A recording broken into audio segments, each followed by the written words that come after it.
everybody. Bailey. Yeah, thanks. I'm delighted to be here. It turns out it's a very low bar to be an attorney who knows something about cybersecurity regulations. There aren't many of us out there. So delighted to be meeting that low bar right now. Very happy to talk about practical ITAR skills. One of the things I try to do well, even though I'm an attorney, don't hold that against me, is actually solve problems instead of side rail you to another billable hour. So hopefully I answer some of your questions. Follow the whole presentation. I swear it's going to answer at least one question. And a lot of you yesterday, you saw me walking around. I have this. It's a pocket ITAR, right? I know, you can't buy these. You actually have to get them from a specific company that teaches the ITAR. Teaches ITAR compliance, like at a whole new level, like a 4-day program. But anyway, some of you saw me with this and you're like, ITAR girl.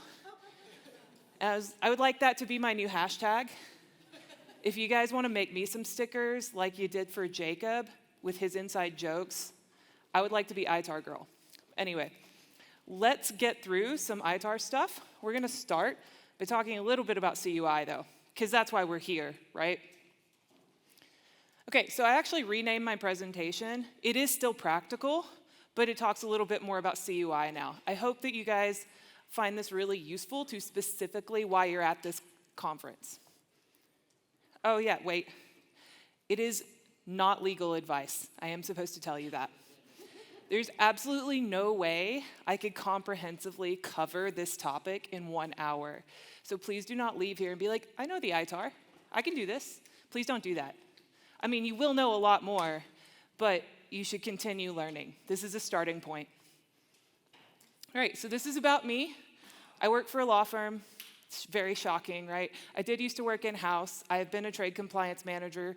I have done CUI marking and the implementation part in-house, working with our IT team. That was where I first learned how to start speaking the IT language just a little bit. It was really fun. I actually really enjoy working with cybersecurity specialists and IT teams. In fact, it's one of the best ways you can build a robust trade compliance program is to work together. Imagine that, collaboration. So this is what we're going to talk about. It's going to go about in this order. Some of these slides I put here for your reference. You can read through them. I am not going to read them to you. This is so you have all the information, right? So I'm going to talk to about 2 or 3 points on each one. If you want to read it while I'm talking because what I'm saying is less interesting, please feel free. All right, we're going to do a fundamentals refresher. So why are we all here? And I am going to encourage you to yell things at me. And if you're online, just type it in all caps, and maybe someone from Summit 7 will yell it at me on your behalf. Oh, I'm sorry. You were supposed to actually yell that part. Why are we here? CUI. We're here because of controlled unclassified information. We're not here because of FOUO. We're not here because of sensitive but unclassified, or whatever other thing the agency you work for called it, right? This program has its origins in an executive order a long, long time ago. And I think we've all been in the weeds on this so much that we may have even forgotten the broader scope, is to protect CUI. All the NIST 800-171, all of CMMC, all of that is just to protect controlled unclassified information. Why are we protecting CUI as a country? 5 points. The warfighter, that's always the answer.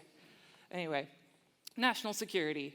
And the cool thing about CUI and export controls is they have the same goal. And that's why a lot of people think they're the same thing. I'm here to tell you how they are not the same thing. We are going to leave here knowing what is export controlled, at least under the ITAR, what is not, what is CUI, what is export controlled CUI, and what is only CUI. I added all these animations to illustrate to you how I am a tech-savvy, forward-leaning attorney. All right, so fundamental knowledge of CUI. Here's all the citations you need to bring yourself up to speed in case no one ever gave you the policy rundown of why you're here. What you need to get from this is CUI programs do not override other laws and regulations, right? They exist to layer onto those things. CUI exists as a way to It's a category of government information that they may give to you as the contractor or possess themselves, and you are to protect it using the existing laws telling you to protect it. And if those existing laws don't do enough, you're going to apply NIST 800-171. That's the synopsis of what I'm about to tell you. What is NIST? We all know what NIST is. We all know what NARA is at this point, because you just read all the stuff on that last slide, right? So we had this executive order, and it said, hey, we got to do something to unify all this information that's important and that laws say we have to protect. And we have to stop letting every single agency name it something different, because it's really confusing. And then when we give it to contractors, it's even more confusing. They have no idea what's going on, and we're not adequately protecting our data, thus we're not protecting national security. And everyone knows the CUI program has solved that problem. Yeah, thank you. If you didn't laugh, I was going to be really sad. Anyway, so we have NARA. NARA was charged originally with oversight of the rollout of CUI policy, and then the different agencies can choose how to implement it within the NARA guidelines.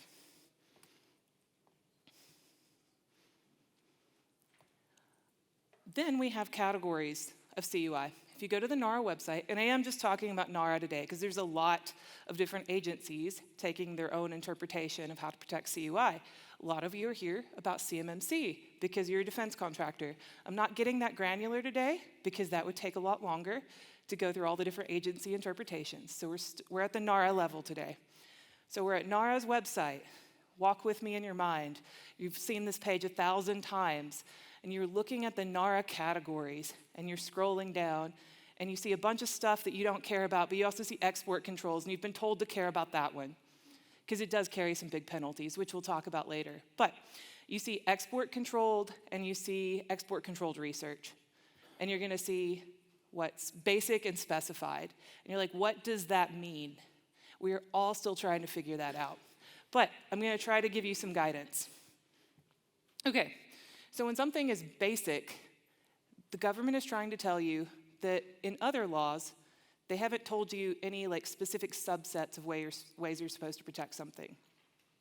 Thus, it's basic, and they want you to apply essentially NIST SP 800-171 and whatever revision it was when you accepted the contract. Remember, we're still talking about CUI, so you still have a government contract involved. We're going to get to the only export controlled stuff in a minute. If it's specified, it says basic, well, it says use that specified protection. Generally, that specified protection is not going to touch on anything that NIST 800-171 is touching on. So you're going to combine them. In all reality, you're going to use a basic level of controls plus that additional specified thing. To know what that specified thing is, you just have to go in and click that citation NARA includes and read about it. Good news, at least for export controlled, if you go into basic versus specified and you click all the specified things, one, it's kind of hard to figure out what the heck they're talking about as the actual specified control when you read that document. But by and large, it has to do more with FOIA requests. And if you're submitting a commodity jurisdiction, which I will define later on in this presentation, if you're submitting this private information about your company's technology to the government, they have to go extra levels high to release it. Okay, so that's generally what the specified protections are. They have nothing to do with how you should encrypt it when you transmit it. You're not going to find that in the regs. So if you go to NARA, they also want to talk in the marking guide about flavors, right? This is my favorite. Different flavors of ice cream. Basic and specified are different flavors. They're not higher levels, they are different flavors. So I really tried to run with that and make it work. It was very hard. But if CUI is ice cream, basic is a cone, and specified as a cup, they are just different interchangeable ways of protecting your ice cream. And I have decided that export controls would be rocky road, but I agree that that is up for debate. Okay, so that's the background. We're now all caught up to speed on why we're here. I know what CUI is, but how do I know if that item is export controlled CUI? Well, first of all, you should already know if what you have is export controlled, because how many of you are US persons? Raise your hands, don't be shy. How many of you are Chinese persons? No one? I was gonna make everyone look at you and it would be real awkward. So you're a US person. or you work for a US company. US person does have a definition. It means that you're a US citizen, you're a green card holder, permanent resident. It's not visas, it's green card, so permanent resident, or you're certain types of asylees or refugees. So if you're one of those things, then you're a US person. Or if you're a company, and you, even if you're a foreign company, if you have a US parent, you're a US person. So you need to be export controlling all of your information. You need to know what you have is export controlled or not. And then you should be asking the CUI question. So today, we're going to go through the ITAR, which is our first step of export controls. Because there's the ITAR and there's the EAR. We're going to go through the ITAR. We're going to talk about how to find your jurisdiction and classification. Because that is the first step, and then comes CUI. Okay. Has anyone seen a Venn diagram? I feel like this is a pretty common model. There is some overlap, but there's also a lot of not overlap. Just because it's CUI does not mean it's export controlled. Just because it's export controlled does not make it CUI. They are not one and the same. I know, that's kind of revolutionary, and I've spent a lot of time telling people that. Let's break it down. Feel free to take anything in my slide deck and give it to your entire company. Take it to your CEO and be like, see, I told you. Look at that, isn't that cool? All right, so let's talk about jurisdiction. You've probably heard your trade compliance people say jurisdiction and classification. What does that mean? Well, jurisdiction refers to, is it ITAR or is it EAR? There is not just the ITAR, there's also the EAR. A lot of people are shocked to find out that the ITAR is like 1 to 5% of things in the US that are exported. Most everything is EAR controlled. In fact, I bet you could look around and tell me a lot of things that are EAR controlled. If you got ITAR controlled things, don't tell me. But look on your desk. Pick up, your bottle of water, your bag, your cell phone, unless you have a really interesting cell phone, is probably going to be EAR controlled. Now, whether you're actually going to find it specifically defined is a different question. But let's walk through this. All right, so when we talk about jurisdiction, we mean the Department of State, which has within it the Directorate of Defense Trade Controls, DDTC, which administers the International Traffic in Arms Regulations, the ITAR, which has within it the US munitions list. All right, and then we have the Department of Commerce. Within it is the Bureau of Industry and Security, administering the Export Administration Regulations, which has the Commerce Control List. See these things lined up side by side? This is the way you should think about them. And throughout this presentation, I'm going to say state and commerce, or ITAR and EAR. You get it. That's what I'm talking about. I'm talking about whether it's on the USML or on the CCL. All right. So it's not only state and EAR. I can't let you walk away thinking they're the only two agencies that have any say in this. There's a handful of others. The biggest ones, Nuclear Regulatory Commission and Department of Energy. How many of you guys make nuclear stuff? Yeah, there's a couple. There's usually a couple if you get enough tech companies or aerospace. Or you deal in plutonium. The Perseverance rover used a plutonium battery, so nothing nefarious. You don't have to be building a nuclear reactor, but you might deal with NRC and DOE if you have nuclear stuff. By and large, that's not most people. You guys are kind of not a random sampling, honestly. Very curated sampling. So what you would do is you would look at those agencies first, because those things are the highest controlled. If your thing is not in one of those buckets, and notice how these buckets very accurately portray how many exports go in which bucket. I'm joking, it's like the equivalent of like a LinkedIn poll and how we design the buckets, but they are in different sizes, right? So the tiniest buckets for the tiniest amount of things.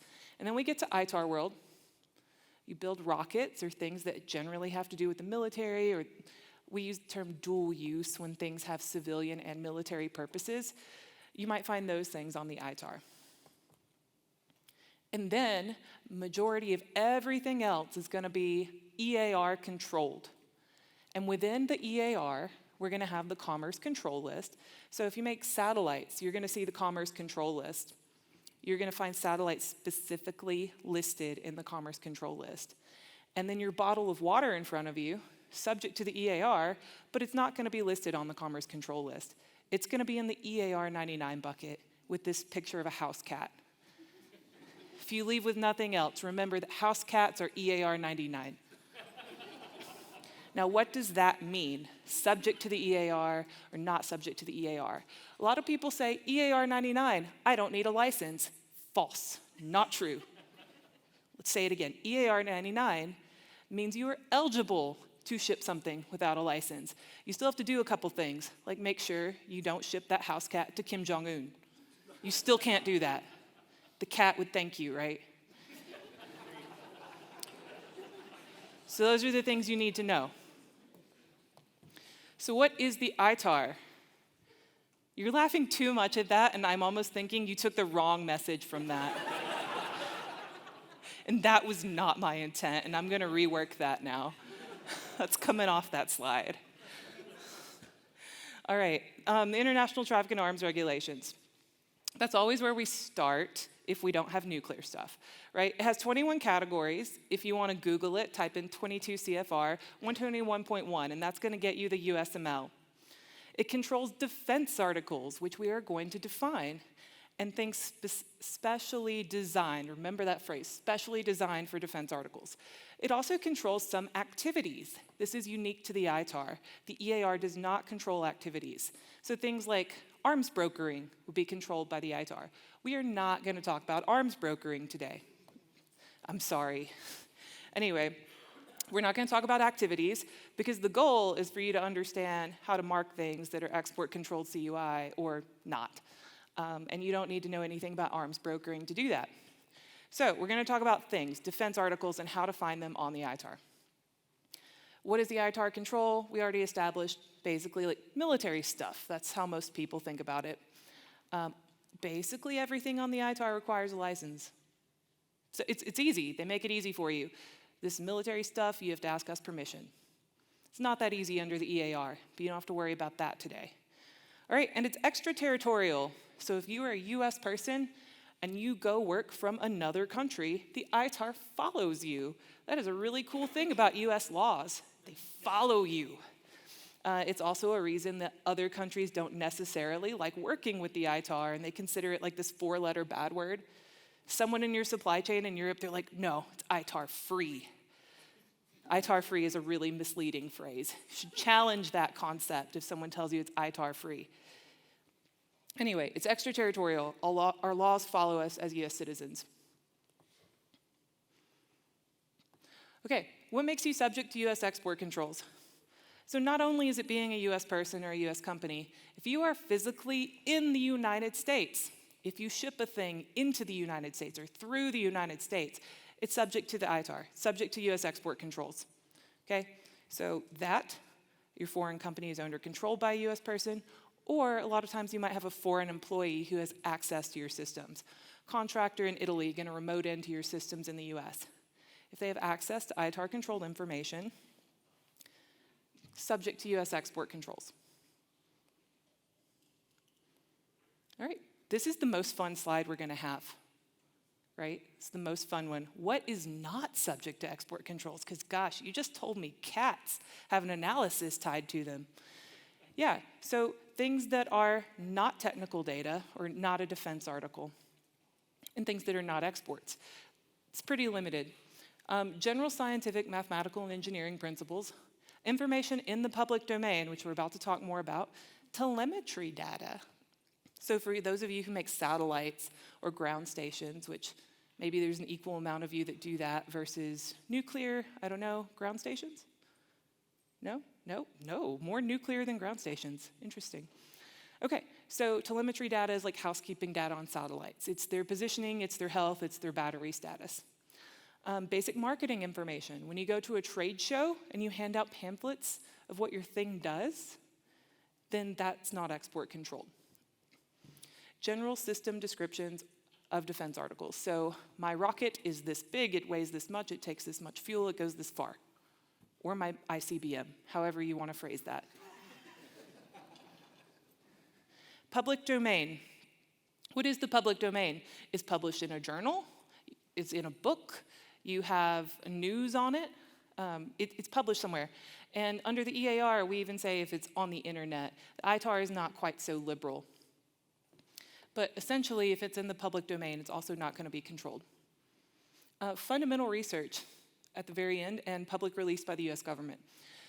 So how many of you have a government contract and it has a distribution statement on it?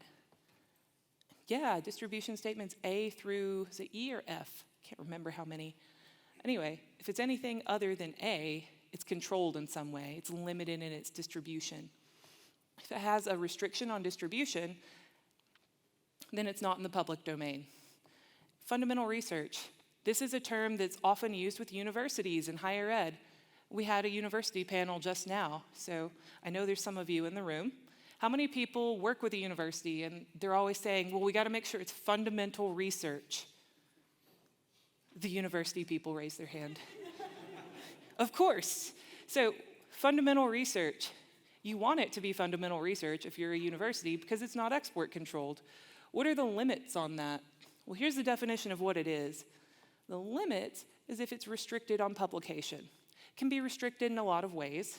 Like we just talked about having those distribution statements that DoD slaps on things. That can be a restriction on publication. Or the university under the ITAR is unaccredited or outside the United States. Also, fundamental research is only available for technical data. It's not available for hardware defense services. You cannot use fundamental research to excuse arms brokering. Won't work. Okay, other things that are not exports. Launching into space. I actually got asked this yesterday. Is launching into space an export? So while we are, as a country, considering the presence of extraterrestrials, currently, if you give something to a Martian on Mars, it's not considered an export because things launching into space are not an export. Secured transmissions. So if you're deep in the IT world, you'll probably appreciate this one. There is a way to make something not an export. So if you want to store data on a server, and the server's not in the US, so long as you encrypt it to a certain standard, you have certain bit length, and it's not one of these specific countries, Russia and China, pretty obvious ones, then you're going to be okay. You just have to make sure you follow these rules. That is not considered an export. Okay. All right. So we've broken down some fundamentals. What is the ITAR? What's on the ITAR? Defense articles. What does defense article mean? Okay? Defense articles. Within the definition of defense article, we have hardware and technical data. And then buried in technical data, we have software. I have a colleague that refers to this as the turducken of definitions. So, when you're looking through the Usml trying to find your software is going to be called technical data. But they do have separate definitions, so let's break them out. Remember, we're running a classification. We're starting with the ITAR. We want to find if our thing is a defense article or not, because if it's a defense article, it's going to be export controlled. Okay, so hardware. What is a defense article when we talk about hardware? It's end items, the assembled thing, and systems and equipment. What does that mean? That could be parts, components, attachments, accessories, firmware, and software. And they all go into the end item. What is technical data? Well, in our first definition, the first prong of technical data that's not software, it is information, and this can be tangible or intangible information. Information can come in a tangible form. That is still possible. But it would tell you how to design, develop, produce, manufacture, any of these other words at the bottom of the screen. So some examples of technical data. It could be blueprints, it could be engineering drawings, it could be a software program that's testing something, it could be an operations manual, it could be a picture of the design or the layout of something. It could be a factory tour where you're telling the people in your factory how you make something. It could be at a trade show. Again, it's not the marketing pamphlets you're handing out. It's that young engineer you brought with you who's really excited to tell everyone what they do. That is where you're going to hit technical data. because they're going to start talking and talking, and pretty soon they've just told everyone how everything is made. And that is technical data. Okay. Software. Definition of software. So there it is. It's pretty broad. The thing you should take from this is it allows for design, implementation, test, operation, diagnosis, it should say, or repair of a defense article. And then it will be captured here. Okay? So now we know what a defense article is. We understand generally what the ITAR is. We know we have to look at the ITAR first. Now we're going to find our specific classification on the USML within the ITAR. All right, what's the easiest way to do that? The government tells you. Yeah, that's an option. You can just ask the government, be like, what is my thing? How do you want me to control it? That's not the best way to ask them.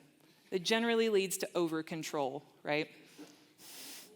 So if you're going to ask the government, you're going to be careful about it, and you're going to give a really good argument, and you're going to say, hey, I looked through everything. I went in the order you told me to. It's not this, it's not this, it's not this. I think it's this. Do you agree or disagree? That's how you're going to talk to the government. And you're going to do it in what we call a commodity jurisdiction. Under the ITAR, it's called a commodity jurisdiction. Be careful here. There's a way to do it under the EAR, and that's called a commodity classification request, in which you get a CCATS number. They're not the same, and if you have no idea what your jurisdiction is, you have to ask the State Department first, because they have superior jurisdiction. So you're going to do a CJ, even if you think your thing is maybe an EAR world.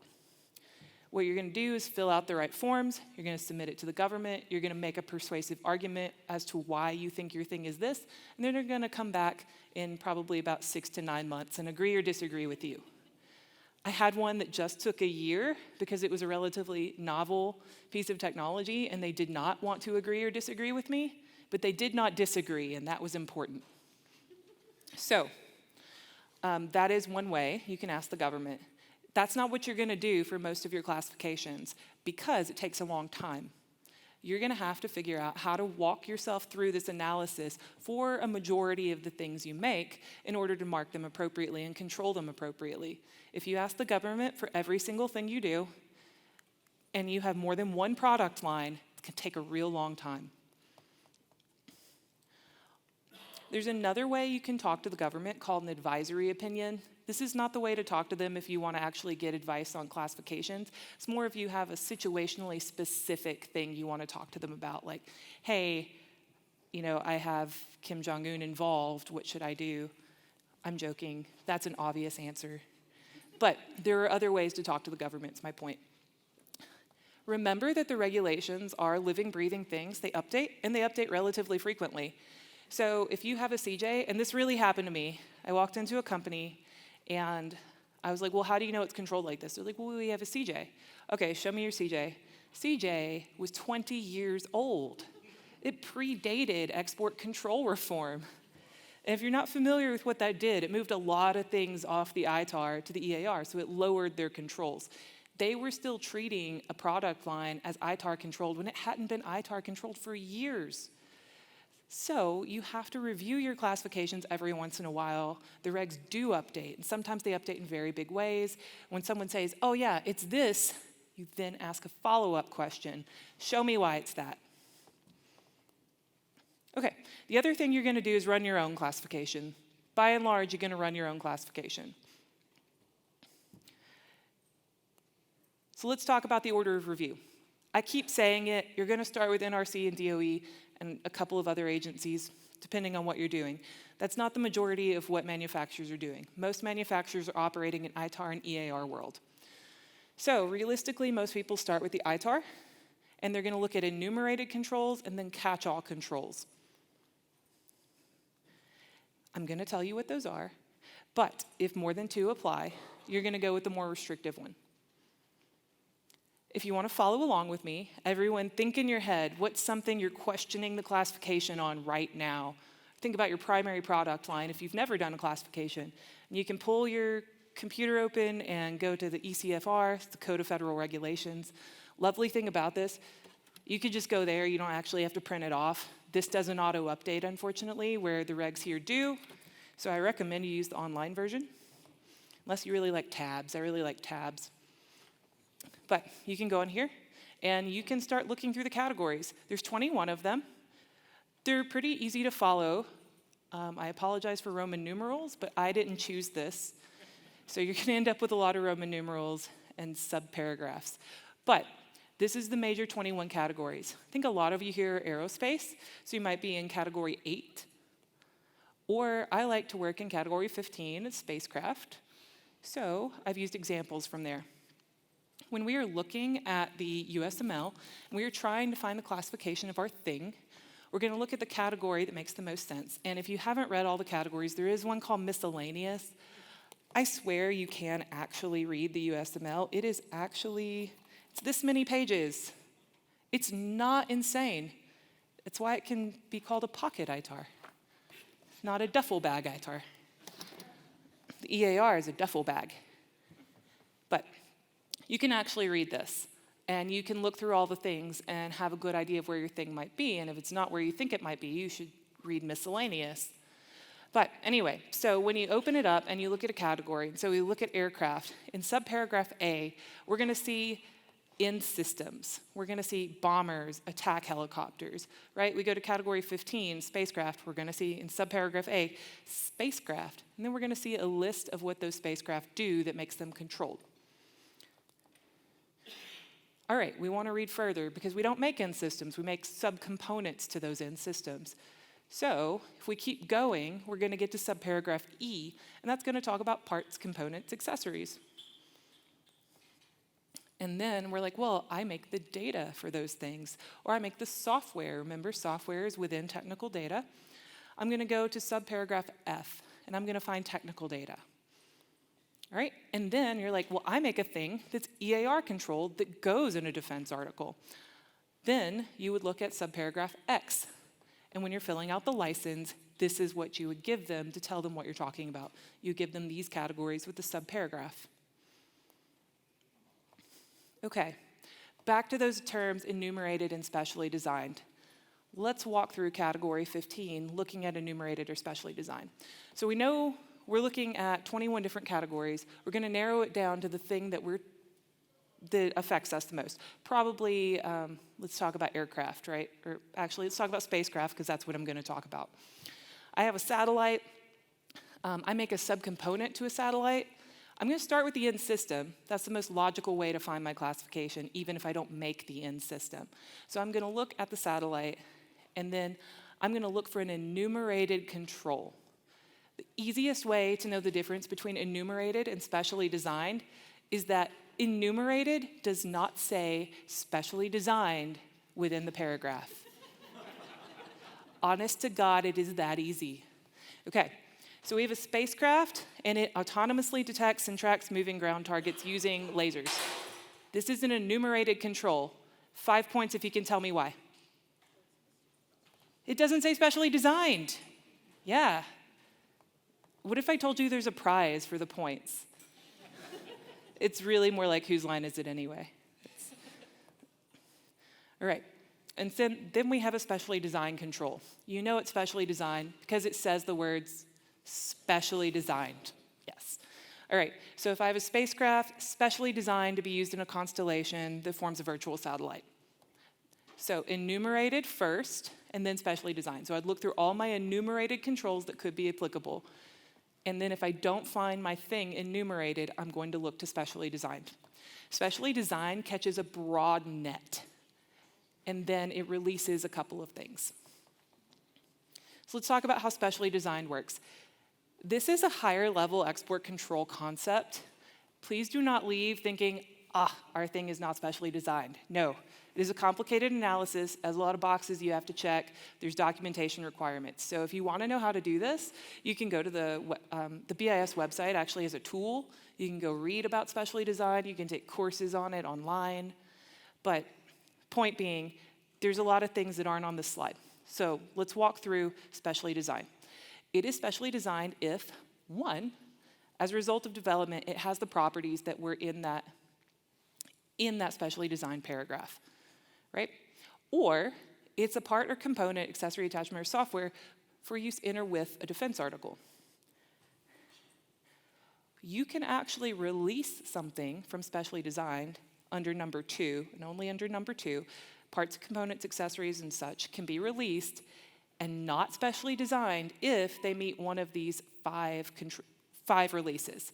The easiest release is the government tells you it's not specially designed. That's an easy one. Okay, the government said it's not. There we go. Number 2, the thing is a type of fastener. The government does not want to license screws, even if those screws are going into a missile. Okay? So that's the second one. 3, 4, and 5 are a little harder. They have a lot of boxes. 3, I make actuators, and they go on civilian airplanes, and they go on fighter jets. The only thing that's different is the bolt pattern.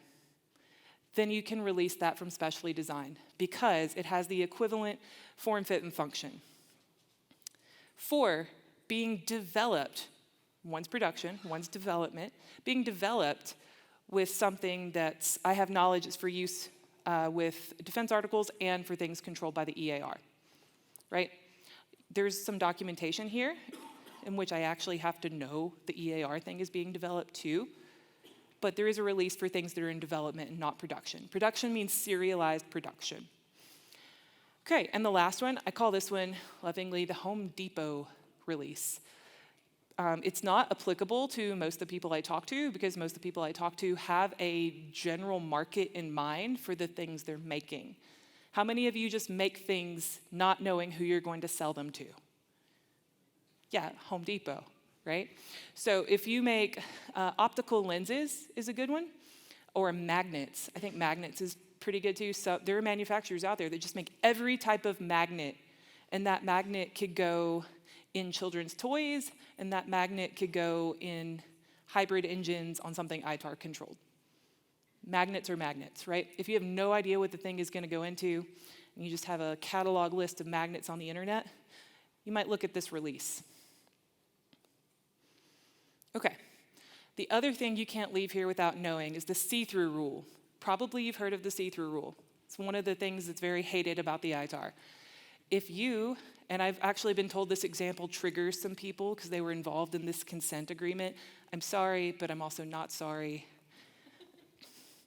Okay, so if I take a civilian jet and I put an ITAR-controlled item in it, that jet, the government will see through that EAR civilian exterior to the ITAR-controlled component you put inside it, and the whole thing is now ITAR-controlled. I'll let you debate the triggered part. Okay. So what have we done? We've looked at the ITAR, we've established the order of review, we've said what is a defense article, and we've looked at how we should find if our thing is considered a defense article or not. Those are all the things we've done.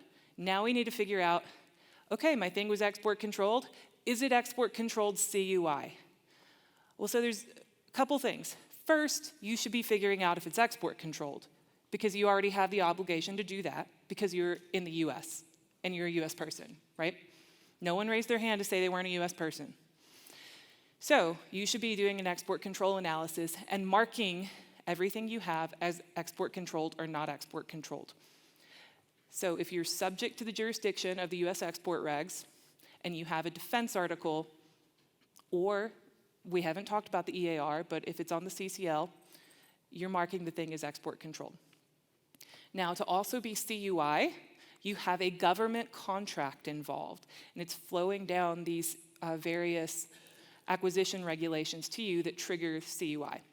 And they're different based on the supplement to the FAR you're using for different agencies, right? So if you have a government contract involved and your thing is export controlled, either because the government labeled it as export controlled CUI when they gave it to you, or because it was a derivative product that you generated for that government contract and it's export controlled. So there's some more steps we had to do here. And to be neither, it's publicly available information. So at least you can leave and say, all of our marketing pamphlets we can set over here, anyone can have them. They're not CUI and they're not export controlled.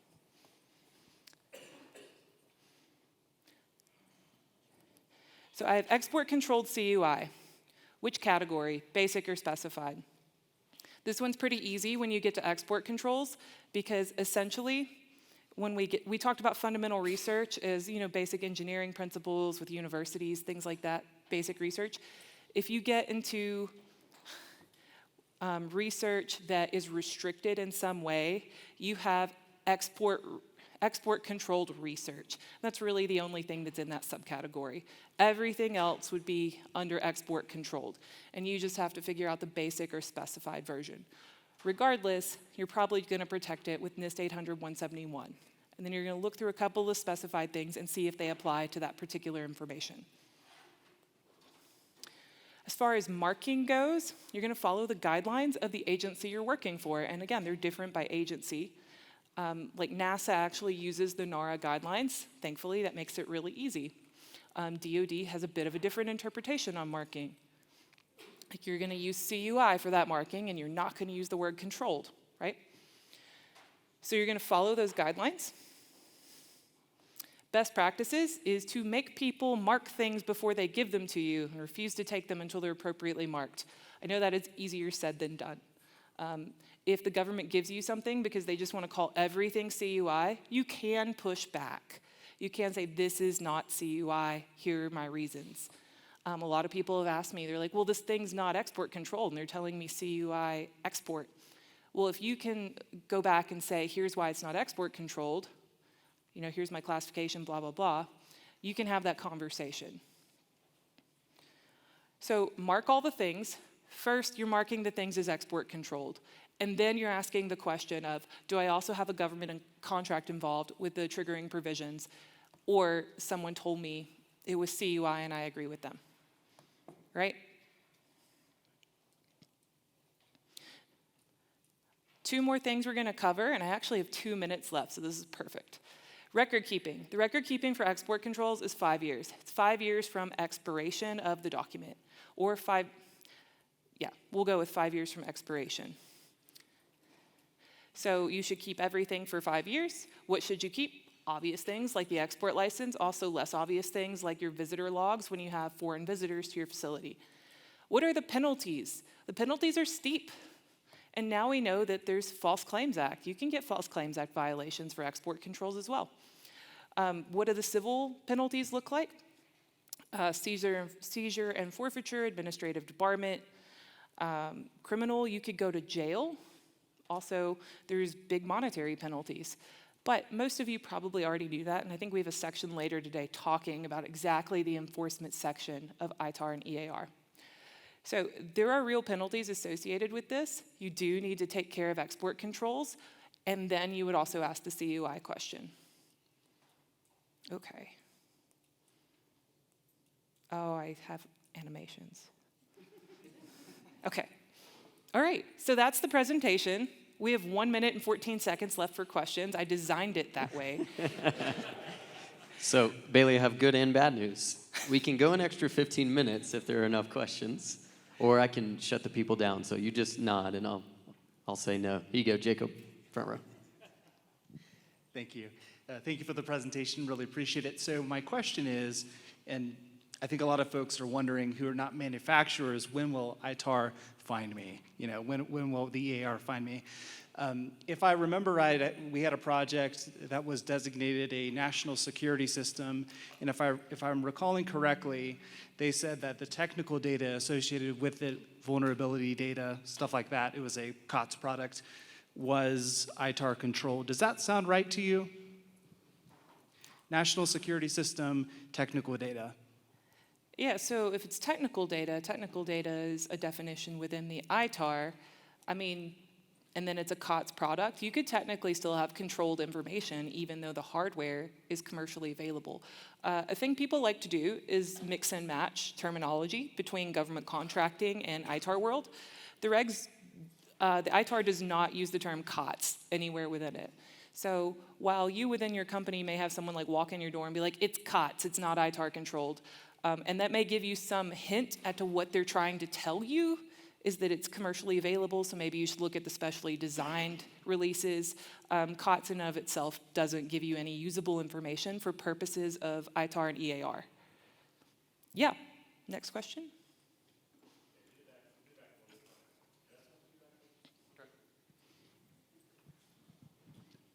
Just to continue that question, now we have like this new thing happening in the DoD world of commercial item determinations, where you can streamline your buying process with the DoD by having them sign off that your thing is a commercial item. Is there an overlap between that function and what we're talking about here with export controls? Are they totally separate? Can they inform each other? They are totally separate.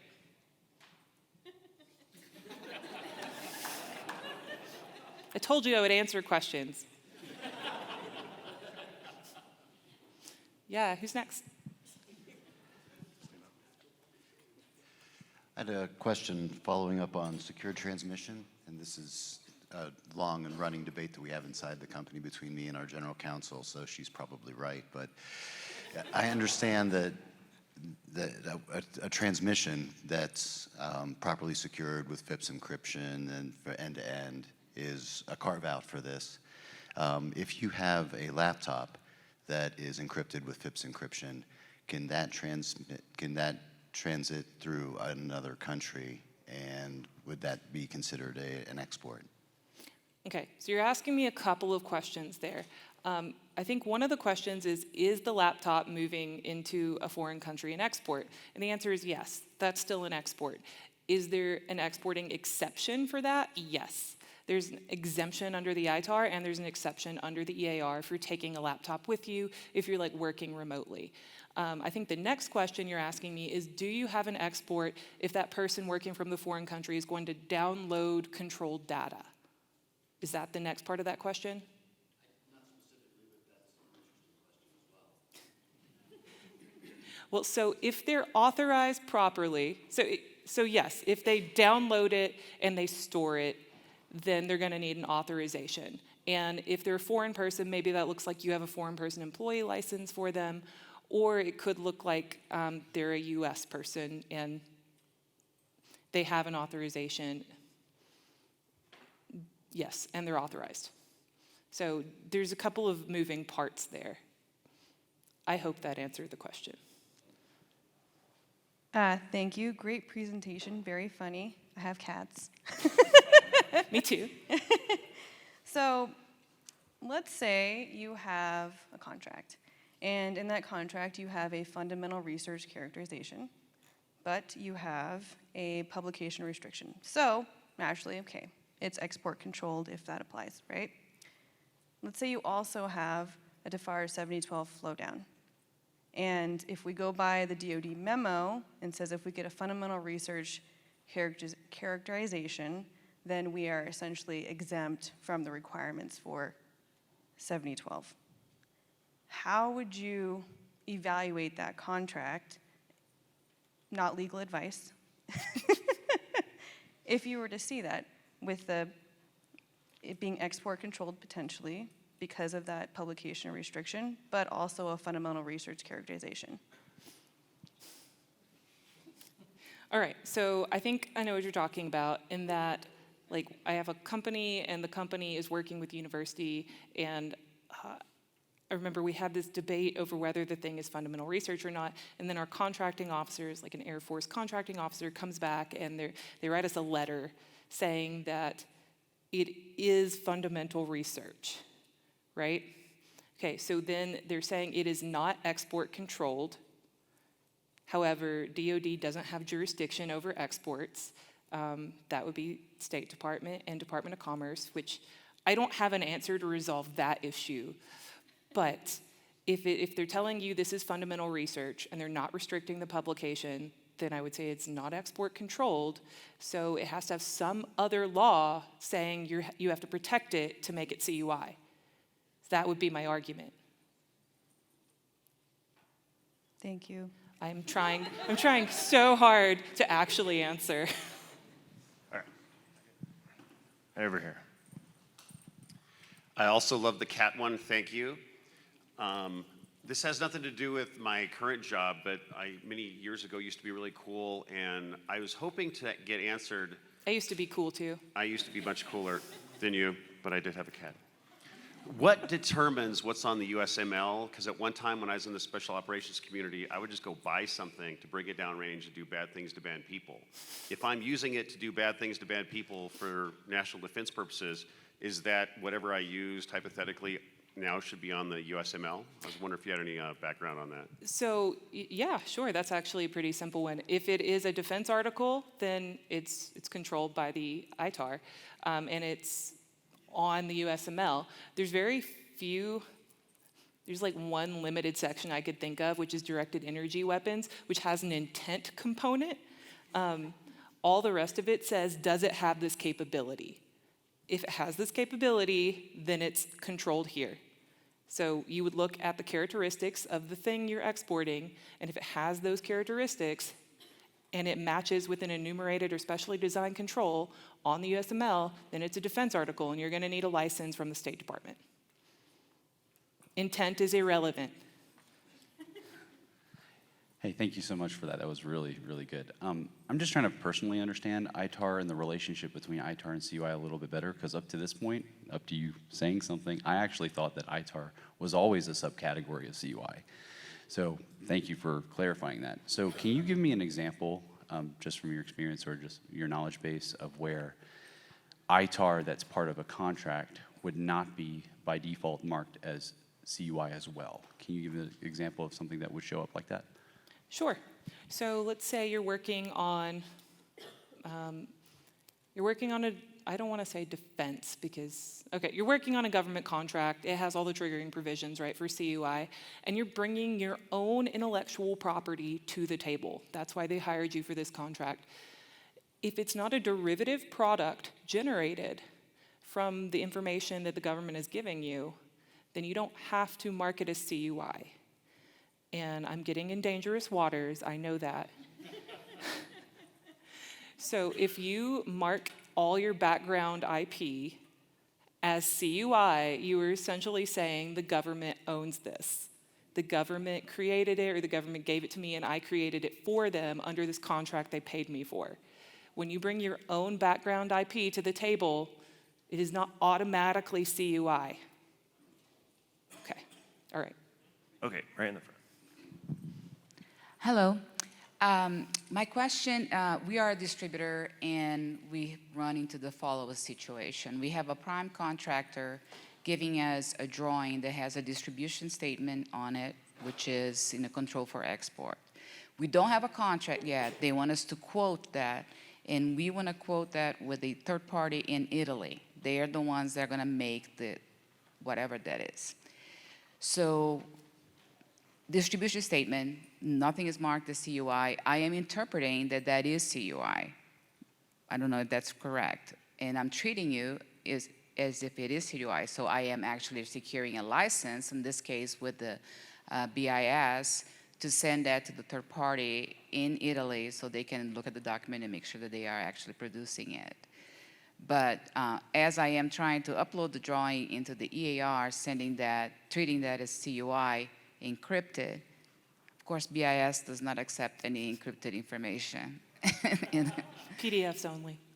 Not even that. So yeah, exactly. So PDF. So what would be your advice in terms of, A, am I doing the right thing in terms of treating a distribution statement document which is not marked CUI, and there's tons of that out there, as CUI? And am I following the right path in terms of licensing it before I share that with a third party? Yeah, sure. Let's break this down. This has a couple of different components. First off, we want to do the export analysis separate from the CUI analysis. So first we're going to look, and let me also caveat, sometimes when companies get confused and they don't know what to put on something, they put all of the warning labels. I actually saw a company once that just put a CUI watermark on their printer, so everything that printed in the engineering department, they're like, we marked it. That's not what you should do. That won't help you in the long run. You should do the separate analyses. And you should also question when they kind of get conflated, like distribution statements. Some contractors will take government distribution statements and put them like on their operations manual that they created, not for a government contract, right? Because they thought that was the appropriate restrictive language for export controls. Technically, you should be using a destination control statement for export controls. But let's get down into your problem. Let's look at the export issue. So the distribution statement is telling you no foreign people, right? And it's from a commercial contractor, a prime contractor. It's not from the government. So the first question is back to them. Is all of this information part of government contract? Did the government label it with that distribution statement? Did they put it on there? If it's export controlled, and they're telling you it's export controlled, they should be able to tell you how it's controlled. So the distribution statement's not gonna give you the category, the jurisdiction, or the classification, right? So my next question is like, how do you know whether you're going to DDTC or BIS? You have to figure that out. So that's a different conversation with the person who gave you the information. Okay, let's talk exports. How is the thing you gave me controlled? You gave me a distribution statement saying no foreign people. So is it ITAR, is it EAR, what's the classification? And then you can make them get a license for you to share it, or you can go get the license once they give it to you. And you would need that information to know who to get the license from to share it with the Italian company, if in fact it is export controlled. As for the CUI component, it has to be something that either the government marked as CUI or is derivative product for a government contract with all of the bells and whistles that they flowed down, right? And if they tell you all that, and you did this export control analysis and it's export controlled, yes, export controlled CUI is a safe bet. But I know that was convoluted. I'm sorry, I'll work on answering that better. But you should do the export control analysis separate from the CUI analysis, and it would not make assumptions, even though it's like Lockheed or Boeing that's giving it to you. Don't make assumptions that they know all the things. You question where it came from. They could hire a new person, it could be their third day, and they're just like, I'm just gonna take these warning statements and put them on here. Came in online. We'll try and get through it really quick. I think one popped up here in the front. Okay, this was written in all caps, but I won't shout it at you. Hi, Bailey, I also have cats. Okay, we were just gonna assume that everyone has cats. My company may or may not receive drawings with DoD distribution statements on them. My company leadership may or may not take the position that simply removing the DoD distribution statements makes it no longer controlled.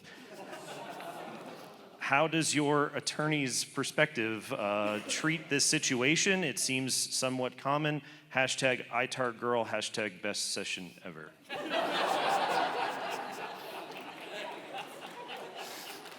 Yeah. All right, we're ending. They're clapping. No, okay, so you can't decontrol government information if you're not the government. That is the short answer. That will get you in trouble. If you want to decontrol something, you go back through the contracting officer. I mean, that's the answer to that question, unless it's your information originally, and then you can do the analysis we've talked through several times now. But you can't take government distribution statements off of information the government gave you without their permission, or change them. All right, I think last one in front here. Oh, it's Wendy. I don't have cats. I just wanted to make a point from 2 comments ago. If somebody is giving you something and they are saying it's export controlled, ask them for the export control classification number and how it's identified on the EAR or the CCL and the USML. That's number 1. Then you can analyze that, and you've got an actual classification that's going to tell you all the secrets of what this thing is.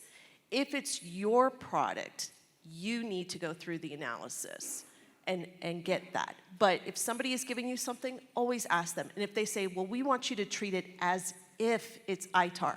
No. That does not work. You need to have that specific issue, because even under the ITAR, if it's specific military equipment, SME, that kind of takes ITAR to a different level too. So it's important. Have those classifications, ask for them, and then just verify that they even gave you the right thing, because people do make mistakes. Always challenge if they're like, it's EAR 99, don't worry about it. Thank you, Wendy. And Wendy and I actually used to work together, and she's a super smart lady, so I recommend listening to her. Yeah. All right, is that the last one? That's it. That's the last one. Cool. Well, thank you, guys. Thank you, Bailey. All you cat lovers.